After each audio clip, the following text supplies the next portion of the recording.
I used to believe that when your life falls apart, you would see it coming. That it would hit like a truck, loud and sudden, like a siren blaring in the night. But sometimes it sneaks in quiet. No warning, no crash, just a smile and a brown delivery uniform. It started simple. Boxes. A bunch of them. At first, I didn't think much of it.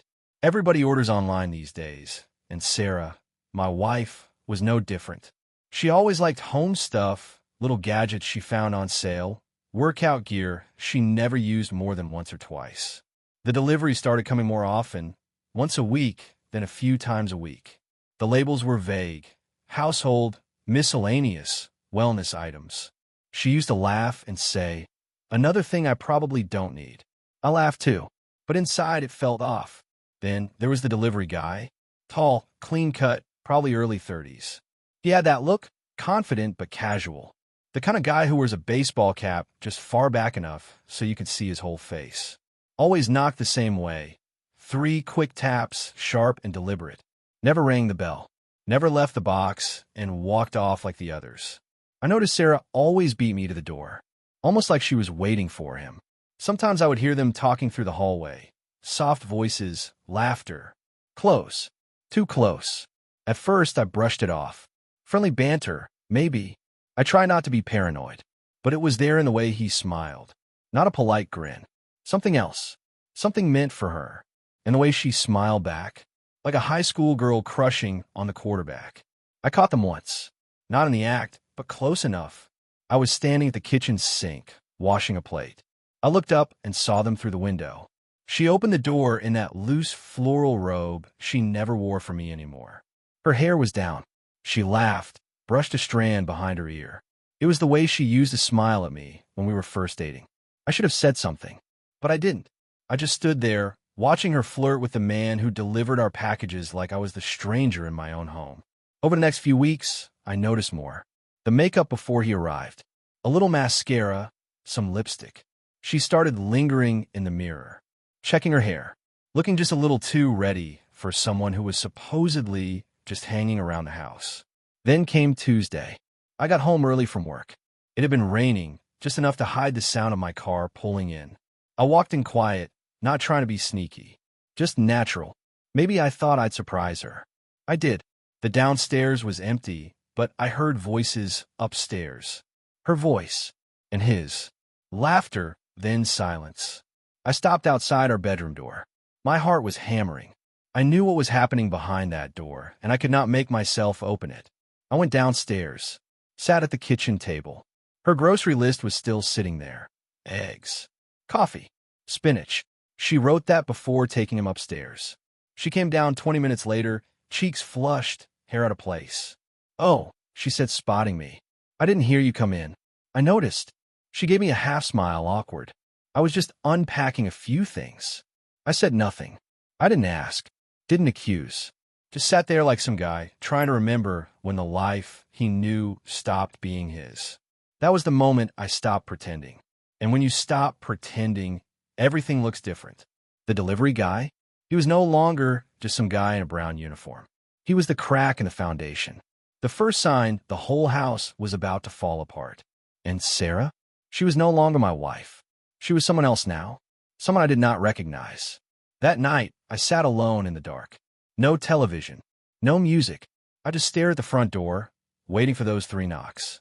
The ones I knew by heart. But he did not come. And that was the moment I started planning. I did not call her out. Did not demand answers. Not yet.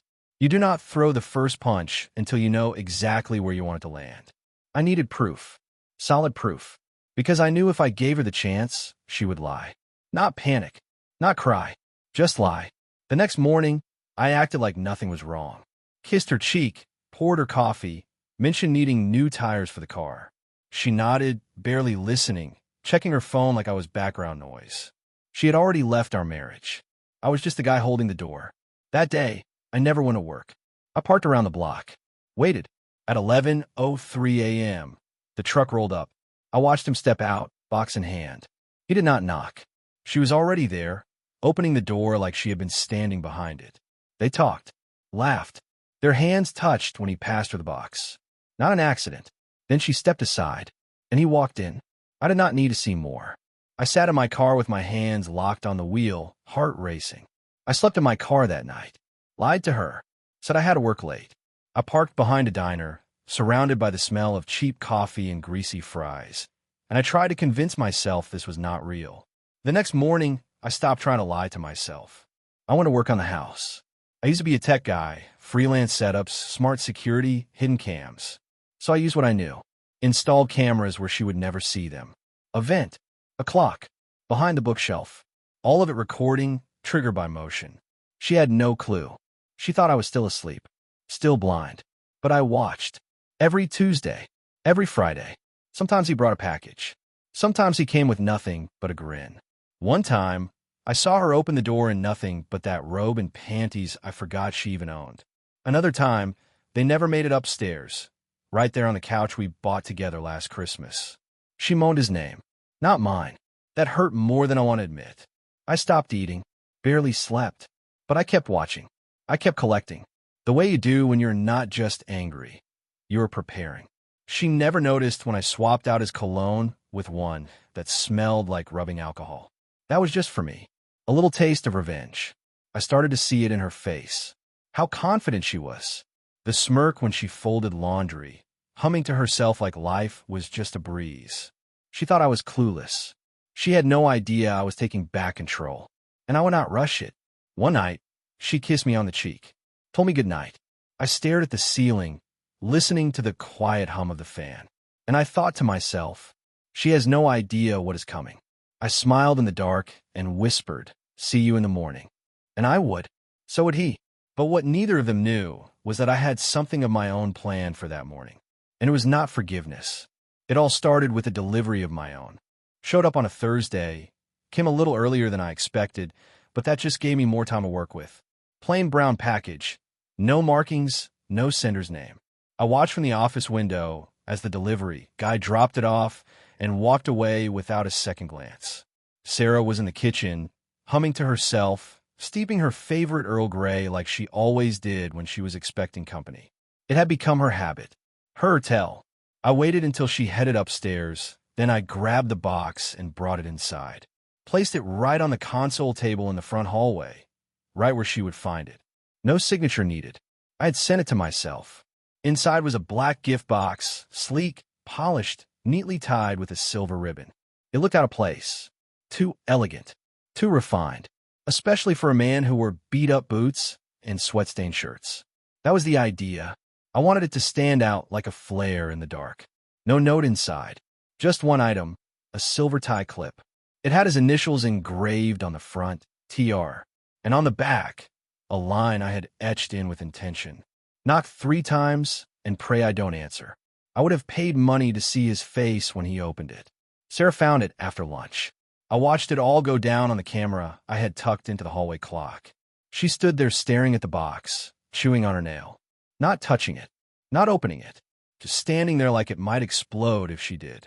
That was guilt creeping up her spine, whispering that something was wrong. She could feel it, but she didn't know why. That afternoon, she called him. I had their calls rerouted through a spoofed line I rigged on my burner phone. It recorded every word. She told him not to come by, said she felt weird, claimed she had a headache. I could hear the way his voice dropped in disappointment, like a boy who just found out he was grounded. But she didn't mention the gift box. Interesting. The next day, I made sure I was home. He came anyway. Mistake number 1. He didn't knock this time. He just showed up, holding a package under one arm, looking around like he was checking for an audience. I watched him through the porch cam as he hesitated near the door, hand halfway to the handle. Then he stopped and reached into his jacket. He pulled out the tie clip. So he got the message. Mistake number 2?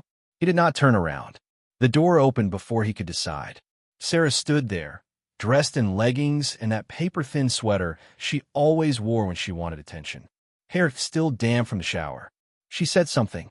I couldn't hear the words, but whatever it was, it made him laugh until he saw me. I was standing at the top of the stairs, watching. His face dropped. Sarah turned, startled. "Oh," she said, trying to act casual. "I didn't know you were home."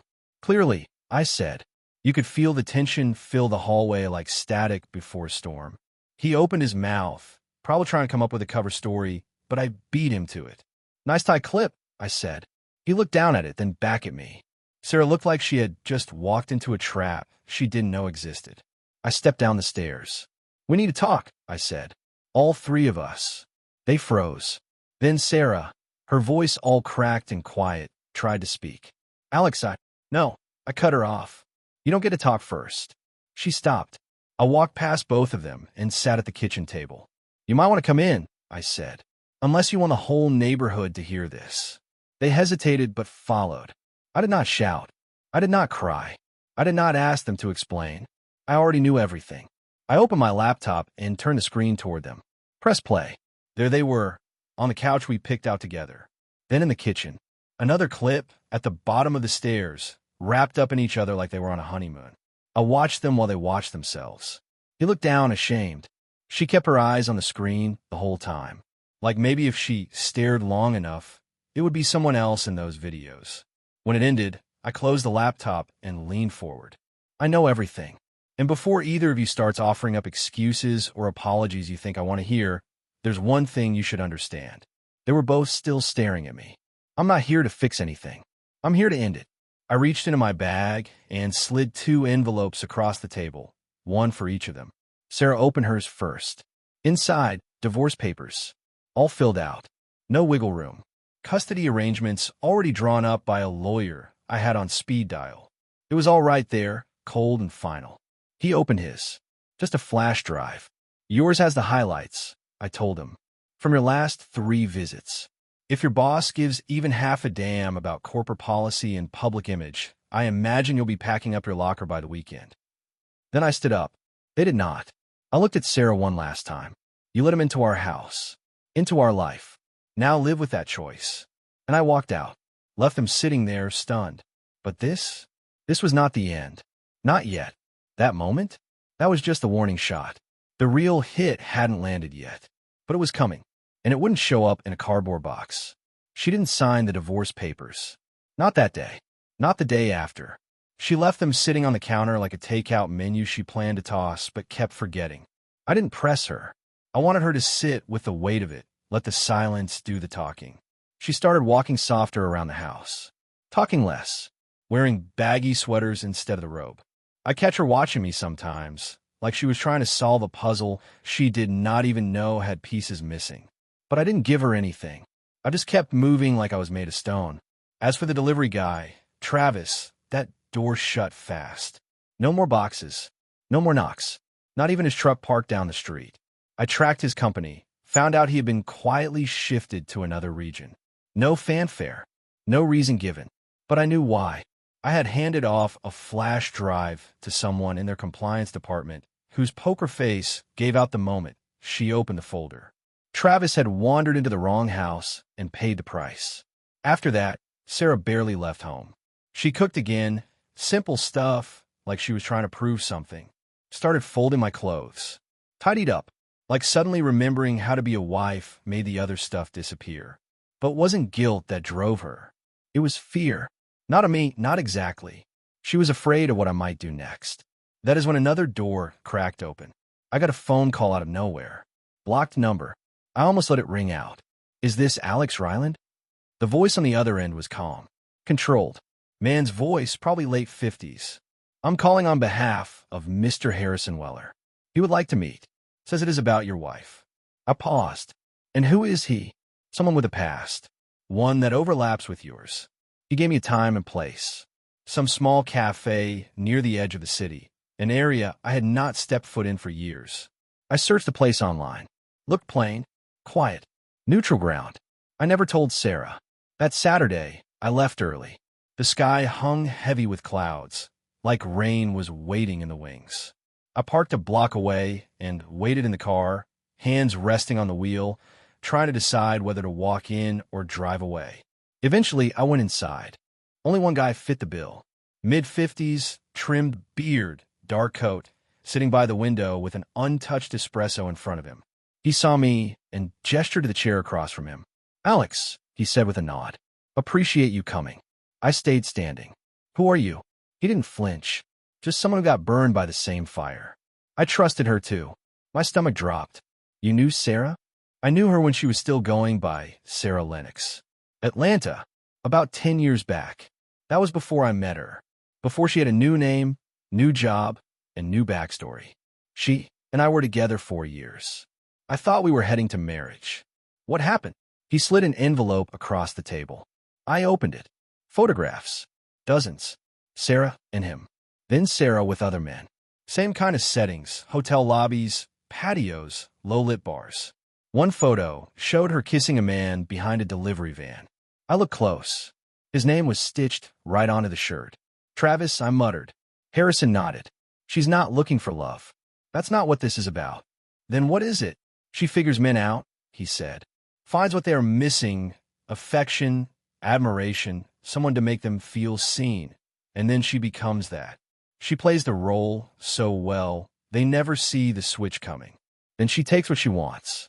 Money, secrets, connections, leverage, whatever she can use.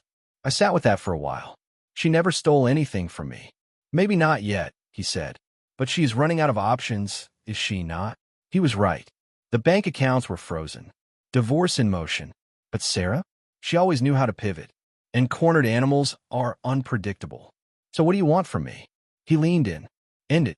She's already been exposed. He shook his head. That's not the same as being stopped. I stared at the envelope in front of me, filled with reminders that Sarah's games didn't start with me. They probably wouldn't end with me either. Why come to me? Because she never gets caught. Not until now. You stayed calm. Calculated. That means you've got the stomach to see it through. Then he slid one last photo across the table. Sarah, with another man. Not me. Not Travis. Not even Harrison. Someone else entirely. A new face. I don't know him. You will, Harrison said, getting up. She never stops. And just like that, he was gone. I stayed behind, staring at the photo, my coffee untouched. Then I saw her car, parked across the street. Empty. She had followed me. I did not go home right away. I waited, watched until traffic pushed her to move. She did not see me follow. She never did. She had always been good at secrets. But so was I. She drove to a small building in the warehouse district, a co-working space. One she had never mentioned. I parked nearby and watched. She went inside with just her phone and a manila folder tucked under her arm. That folder looked familiar. Same kind Harrison had shown me. When she finally left, she drove home. I gave her space. She made dinner. Chicken piccata. Same meal she made the night I proposed. The scent filled the house like a trap. She acted like nothing happened. So, she said, setting a plate in front of me. Where were you earlier? I didn't blink. Picked up some supplies for the shed. She smiled. Thought I saw your car near downtown. Must have been someone else. She chewed slow, quiet. Then she asked it like she was just making conversation. Who's Harrison? I looked up from my plate. Her face was calm, but her eyes were focused, like she was measuring every syllable of my reply. Old co-worker, I said smoothly. Why? She gave a small shrug. Just curious. Then she dropped it. But that night, she locked her office door. First time in a long time. Neither of us slept. She left early the next morning. Work, she said. Another lie. While she was gone, I found the key. Same place it had always been, behind a row of hardcovers on the bottom shelf. Inside, the room smelled like her. Perfume and printer paper. Something sweet covering something sharp. I checked the drawers. Locked, but that never stopped me. Took 5 minutes to get in. Inside? Files. Notes. Sticky tabs in her careful handwriting. And then I found it. A folder. Labeled with my name. Inside were photos. Documents. And pages of notes all about me. Every receipt I had saved. Every place I had driven to. Copies of emails I'd sent. Bank statements printed out like they were exhibits in a trial.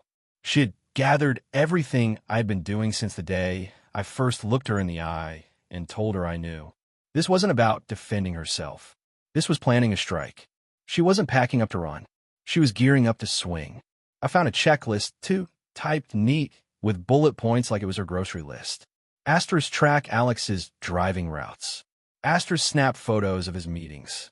Asterisk search his emails for legal names. Asterisk recover copy of backup drive.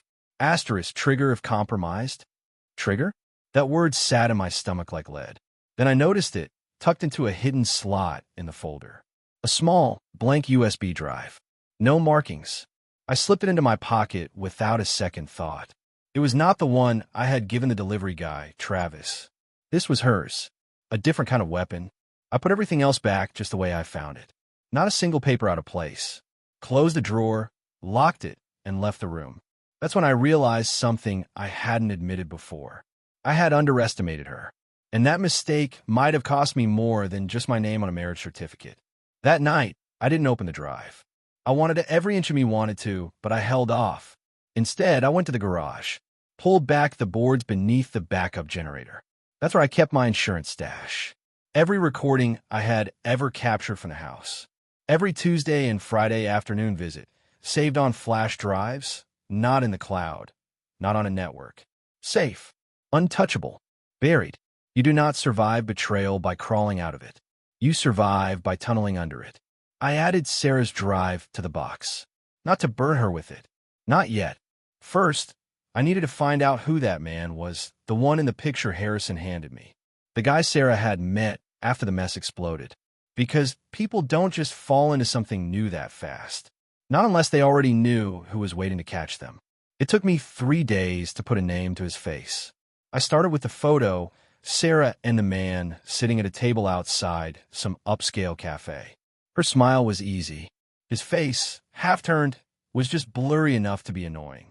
But something about it bugged me. Like I had seen him before, but couldn't place when. I ran it through every image-matching tool I had access to. Nothing turned up. Either this guy lived like a ghost, or someone had wiped him off the grid on purpose. Which meant one thing. He was either skilled, dangerous, or both. So I went the old-school route.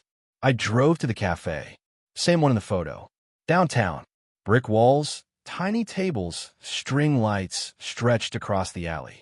That kind of place. I sat at the same table. Waited. Eventually, I showed the picture to the girl behind the counter. She didn't even blink. Oh, them? Yeah, they come in every week. Tuesdays. He tips real good. You know his name? I asked, acting casual. She gave me a look, curious, not suspicious. Ben.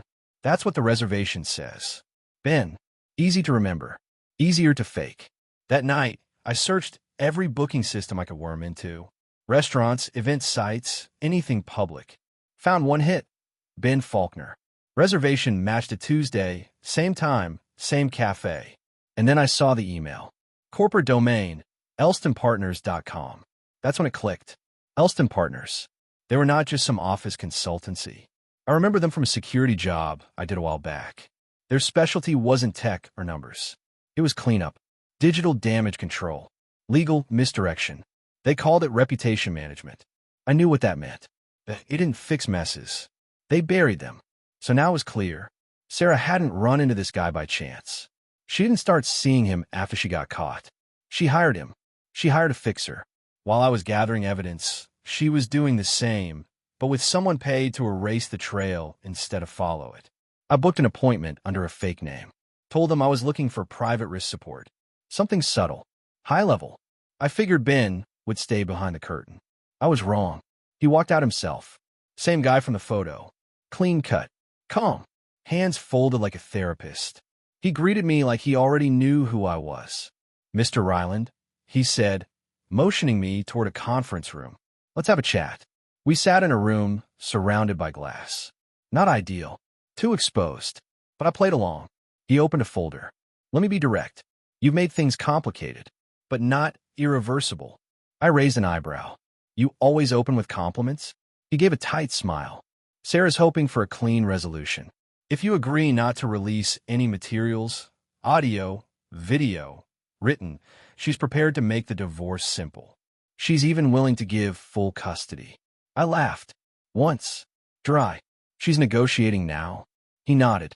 Everyone negotiates, Mr. Ryland. Some just realize it too late. I leaned in. You're not here to make a deal. You're here to deliver a threat. He didn't answer. Just closed the folder. Look, nobody wants a mess. Not Sarah. Not your employer. Not your kid. Especially not the courts. Judges tend to look down on situations filled with chaos. And there it was. The message underneath the words, step carefully, or I might lose more than her. You leave my son out of this. I said, voice low. He raised his hands like a waiter dropped a plate. I'm only saying these things can spiral. I stood up. You're good. Polished. Trained. But you missed something. He tilted his head. Oh, you think you're the only one who knows how to play this game? He didn't answer. I walked out. That night, I finally opened the USB. I needed to see what cards she had left. There were 3 folders. The first was called Ender Skurisp. That one was about me. Locations I visited. Screenshots of deleted texts. She'd been watching me longer than I thought. The second folder, Exits. Lists of banks. Small transfers. Backups. Passport scans. One in the name of Lena Marsh. New life. All set up. But the third? The third was encrypted. Its title? Insurance. And right then I understood. Sarah never thought I would see it. But I would. Whatever she was hiding in that locked folder, whatever she was afraid of, it was going to be the thing that finally took her down. Because at this point, it wasn't just about the cheating anymore. It was about who I'd actually married. That insurance folder? It haunted me. I sat there for hours just staring at it, like the name alone could pull a trigger. I've broken into hardened networks, jailbroken firmware, even sidestepped a couple of private security systems in my younger days. But this was different. This was careful, cold, built by someone who expected it to be cracked and planned for what came after. This wasn't the kind of encryption you Google your way through. It had kill switches, time delays, false trails. If I made one wrong move, the whole thing could wipe, or worse, ping someone else that I'd found it. So I did what I had to. I cloned it, built a clean machine, air-gapped, buried in the garage, no internet, no signals, nothing but wires and old instinct. I treated that flash drive like a bomb, because in a way, that's exactly what it was. It took me 2 days to break the first layer. The password? November 4th, 2013. The day she and I met. Cute. Once I was in, the folder opened like a trapdoor. There were 6 subfolders, each named after a city. Portland, Baltimore, San Antonio, Flagstaff, Raleigh, Chicago. Inside each one were files, photos, audio, scanned documents. Each one told the same story, just with different faces and zip codes.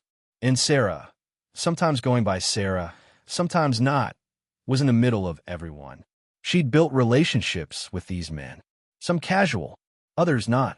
At least 2 of them she'd married, legally. Each time, the pattern was the same: seduction, routine, control, then collapse. One guy lost his job after a whistleblower exposed financial fraud at his company. The anonymous tip came from inside, from her. Another had his accounts frozen after an audit linked to a shell company she helped him set up. Said it was for retirement. Said it was safe. He's broke now. Lost his house. Moved back in with his sister. But the one that hit me hardest? Flagstaff. That one wasn't about money. It was about destruction. His name was Peter Haldren. Worked for a government contractor. Nothing flashy. 1 year after meeting her, she went by Eva. That time, he was under federal investigation. Leaking classified files. Lost everything. Then, he ended his own life. The last thing in the folder? A short voicemail. Her voice. Calm. Cold. Like she was ordering takeout. You were never supposed to last. But thanks for everything. I had to stop the audio. My hands wouldn't stop shaking. This wasn't just a trail of broken hearts. This was full-scale manipulation. Long games. Blackmail. Ruin. And I was next. There was a 7th folder buried deeper than the rest. Named after me. Alex_Final. I opened it. It was all there. Every camera I'd hidden, every message I'd saved. But not like I had them. She had flipped the entire narrative. In her version, I wasn't the betrayed husband. I was the unstable, tech-obsessed control freak. A guy with a short fuse and a dangerous imagination. She had fake screenshots of texts, me supposedly threatening her. Doctored photos of me at bars with women I'd never met. Even a mock-up of a restraining order. Fully filled out. Dated. Signed. Just waiting to be filed. She hadn't just been planning to leave me. She had been setting up the kill shot. One that made her the victim. And me? The story no one would question. I sat there staring at that final folder, and something occurred to me. Final. Not current. Not in progress. That meant she had already moved on. Already packed up her next act. which meant I wasn't part of her story anymore. I was a loose end, and she didn't leave loose ends. That night, I didn't sleep. I locked every door and window, changed the alarm code, kept the cameras running. Still felt like I was being watched. I wasn't paranoid. Not anymore. She came home late, said it was a work meeting, didn't ask about my day, didn't ask about the garage, just poured herself a glass of wine and sat across from me at the kitchen table, casual as ever. "I've been thinking," she said, swirling the wine. "Maybe we rushed into the divorce." I didn't say a word. She smiled, not flirty, not sweet. Predator smile. "You've been busy," she added. "You think so? You met Harrison, broken my files. Follow me. You're better at this than I thought." I looked at her, dead in the eye. "And now?"